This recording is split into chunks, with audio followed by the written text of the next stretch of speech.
Oi papai, oi mamãe, oi vovó, vovô, tio, tia, professor. Você que de alguma maneira cuida de alguma criança. Eu sou Lidiane, eu sou professora, sou psicopedagoga também. E esse canal aqui é para a gente discutir, né? Para a gente conversar um pouco e descobrir maneiras de como que a gente pode educar melhor as nossas crianças. Então eu vou dar para vocês aí, 3 segundinhos para vocês se inscreverem aqui no canal, curtir esse vídeo, porque aí o YouTube vai entender que esse vídeo aqui é um vídeo relevante, que o que nós estamos conversando aqui é algo importante de a gente conversar, e compartilha isso com alguém que você acha que vai gostar de saber mais sobre esse assunto, né? Vamos descobrir aqui juntos hoje 10 dicas, né? 10 coisas que nós podemos fazer para poder estimular a autoconfiança dos nossos filhos. Não sai daí não, porque tenho certeza que esse vídeo vai abençoar a sua vida.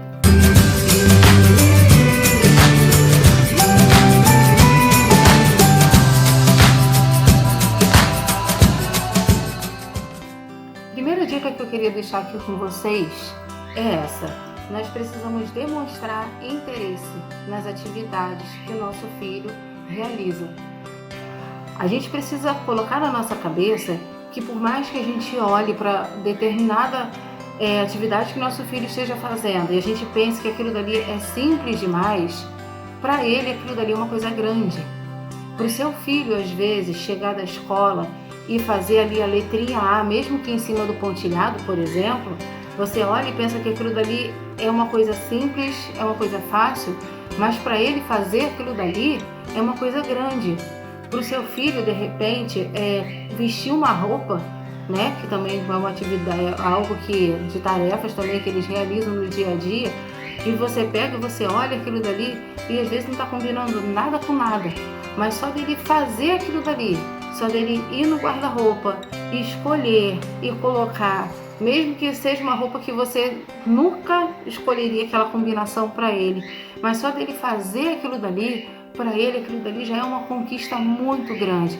Então nós temos que demonstrar interesse, nós temos que valorizar essas conquistas deles, valorizar as atividades que eles realizam. Às vezes o nosso filho está: mãe, pai, olha só o que eu estou fazendo. Olha, mãe, o que eu já sei fazer? Eu já sei virar cambalhota, eu já sei dar estrelinha. Mãe, olha aqui, já estou colorindo com vários lápis. E a gente olha aquilo dali como uma coisa simples, mas para a criança aquilo dali é algo muito importante, é algo muito grande. Segundo lugar, precisamos dar espaço para ela experimentar coisas novas. Eu sei que isso deixa a gente às vezes com o coração na mão, não é? Às vezes deixa a gente preocupado. Nossa, deixar meu filho experimentar coisas, porque a gente tem essa tendência da gente cercar ele de cuidados e tirar tudo que possa machucar do caminho, não é verdade? Só que nosso filho precisa experimentar coisas novas. Lidiane, como que a gente pode fazer isso? Como que a gente pode fazer com que nosso filho experimente coisas novas sem se machucar, não é? Porque a coisa que a gente mais se preocupa eu vou liberar e ele pode cair, pode se decepcionar, ele pode se machucar, pode acontecer qualquer coisa de ruim com ele, mas nós precisamos deixar, porque até o dele cair, ou até o dele se relacionar de repente com um amiguinho na escola e querer dividir o brinquedo e ganhar um não, por exemplo, aquilo dali também faz parte do crescimento dele, aquilo dali faz parte da formação dele, ou às vezes receber não, ou às vezes tentar algo e não conseguir. É muito mais importante a sua reação diante disso, né, do que ele não conseguir ou ele ser excluído de repente de uma rodinha de conversa dos amiguinhos. A sua reação vai ser muito mais importante. O que você vai trazer, o que você vai falar para ele diante disso é muito mais importante do que aquela situação que aconteceu ali em si. Então, mesmo que seja difícil pra gente, mesmo que seja um pouco complicado, porque para isso a gente precisa libertar um pouco, né? Ainda assim, nós precisamos deixar com que eles experimentem coisas novas. E isso de deixar ele experimentar coisas novas vai fazer com que ele crie dentro dele sentimentos. E é aí que vem a minha terceira dica. Precisamos ajudar as nossas crianças a falar o que eles estão sentindo. As crianças, principalmente novas, às vezes eles não conseguem expressar, né, o que sentem. E às vezes a gente pega e senta e fala: filho, o que tá vendo? Por que você tá assim? E bate no amiguinho, que tem essa fase do bater, do morder. Por que está acontecendo aquilo dali? Porque eles se expressam muito com o corpo, porque eles ainda não sabem se expressar, eles ainda não sabem falar o que sentem, então eles vão fazer isso no físico. Por isso que acontece isso do bater, do morder, porque aquilo ali é uma expressão de algo que eles estão sentindo. Então a gente ensinar eles a colocar isso em palavras, o sentar e tentar entender por que ele está chateado, por que ele está chorando, por que às vezes ele se jogou no chão e ficou ali se batendo, chorando ali no chão. É o momento que da gente acolher e falar assim: filho, vem cá, senta aqui. Por que você está fazendo isso? Por que você está agindo dessa maneira? O que você está sentindo no seu coração? Né? Porque aí com isso ele vai entender que você é uma pessoa onde ele pode conversar. Você é uma pessoa com quem ele pode se abrir. E esses comportamentos negativos, esses comportamentos que a gente desaprova, que a gente reprova, eles vão diminuindo. Até que vai chegar um determinado momento que ele vai conseguir falar para você o que ele está sentindo e não vai se comportar mal mais, né? Em quarto lugar, precisamos elogiar as conquistas dos nossos filhos. Por mais pequenas, por menores que sejam, nós precisamos elogiar qualquer coisa que o nosso filho fizer, qualquer desafio que ele enfrentar, seja dele chegar em casa às vezes com um 10 ou com, às vezes não é um 10, né? Às vezes ele pega, ele faz uma prova e ele ficou na média naquela prova. E a gente olha, a gente pensa assim: poxa, mas ele podia ter sido melhor, né? Sim, ele podia ter sido melhor, mas no primeiro momento nós precisamos elogiar, porque ele conseguiu fazer. É muito mais importante ele conseguir fazer do que o resultado em si. Primeiro a gente trata dele conseguir realizar, dele conseguir enfrentar aquele desafio, dele conseguir fazer aquela atividade. Depois que a gente estimular e que a gente valorizar isso, se qualquer coisa que a gente tiver que corrigir, a gente deixa para fazer depois. Mas no primeiro momento nós precisamos elogiar aquela conquista, por menor que seja. Em quinto lugar, não faça crítica ao seu filho por comportamentos inadequados.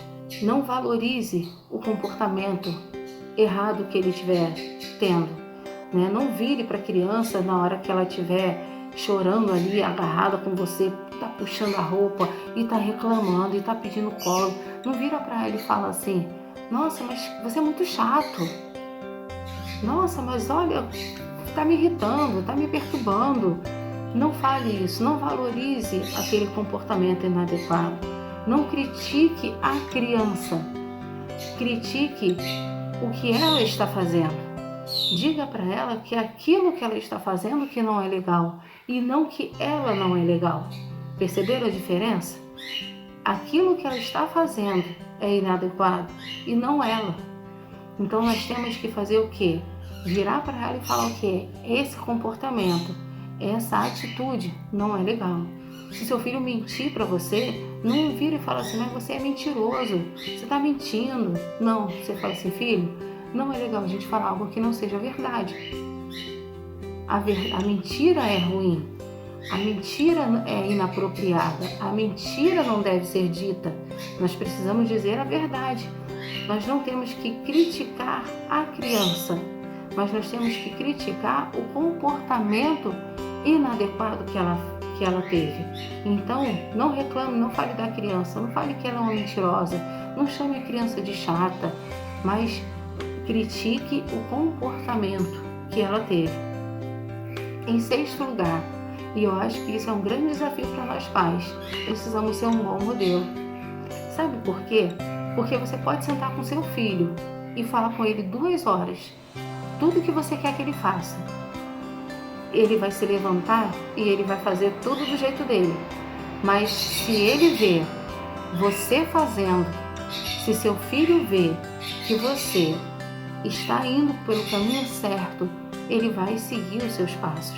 Tem uma frase que é muito antiga, que eu cresci ouvindo, que fala assim: papai, mamãe, cuidado por onde você anda, eu estou seguindo os seus passos. Então, vale muito mais o exemplo do que eu sentar e ficar falando, do que eu sentar e ficar dizendo como a criança tem que se comportar, né? Porque às vezes acaba virando faça o que eu falo, mas não faça o que eu faço. E isso não pode acontecer na educação da criança. Nós precisamos ser modelos. O nosso filho, nós temos que ser para o nosso filho um exemplo que eles possam seguir, alguém que eles possam se espelhar. Então, seja um bom exemplo na vida do seu filho. Em 7º lugar, respeite o tempo da criança. Não fica comparando porque o filho do vizinho já soltou a fralda.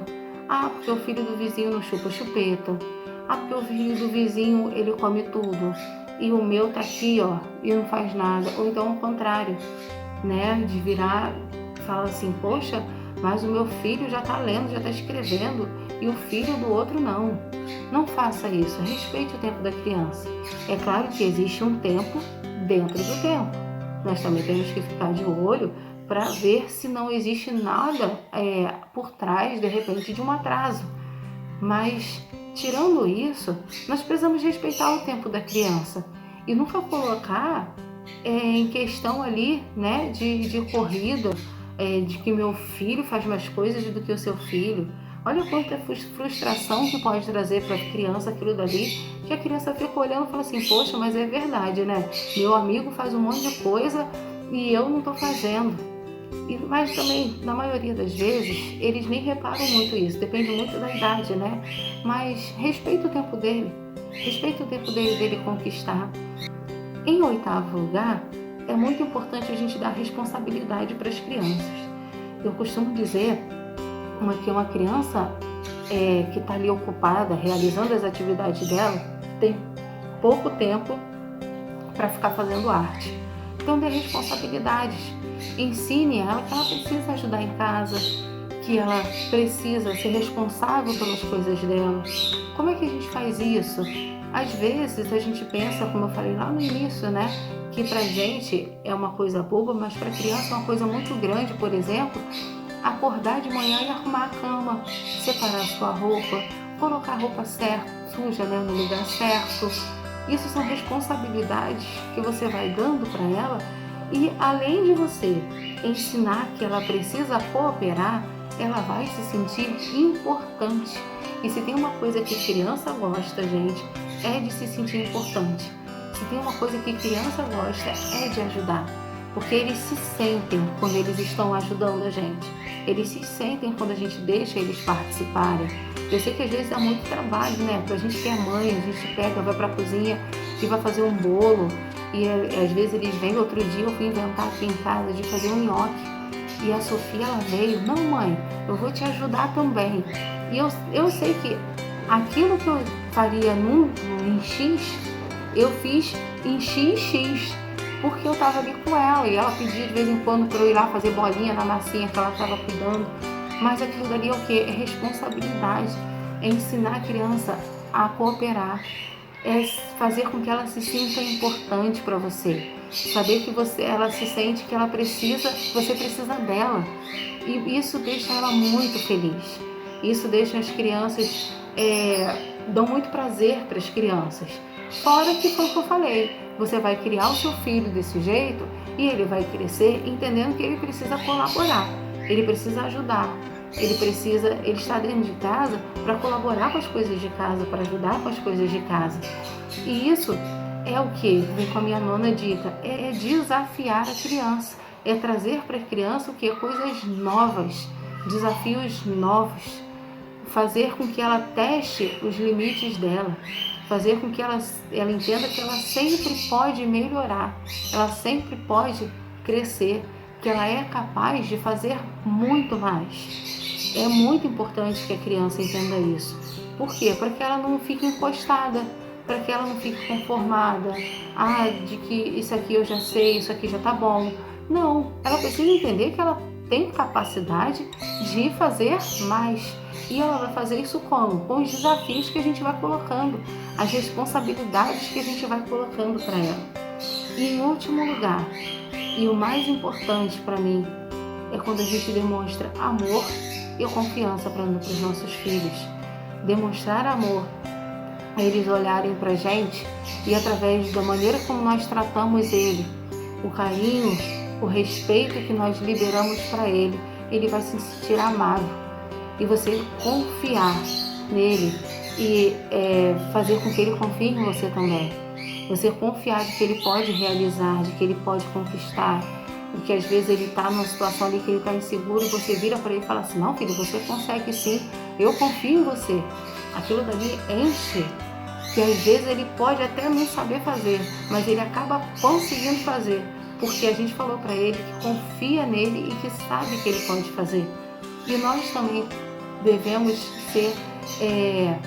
exercer nos nossos filhos também esse papel, deles olharem para a gente e nós sermos as pessoas em que eles podem confiar para qualquer coisa. Foi o que eu falei no outro vídeo, quando nós falamos, sobre as palavras. Nós temos que exercer na vida dos nossos filhos, nós temos que fazer com que eles olhem para a gente e eles vejam em nós refúgio e não nos vejam como juiz, como aquela pessoa que está aí para julgar cada coisa errada que ele faz. Eu tenho certeza que se a gente colocar, e quando eu falo a gente, é porque eu também estou aprendendo aqui com vocês. E eu tenho certeza que se nós colocarmos essas 10 dicas em prática, nós vamos ter crianças muito mais autoconfiantes, crianças muito mais seguras e preparadas para enfrentar os seus desafios. Que Deus te abençoe. Um beijo e até o próximo vídeo.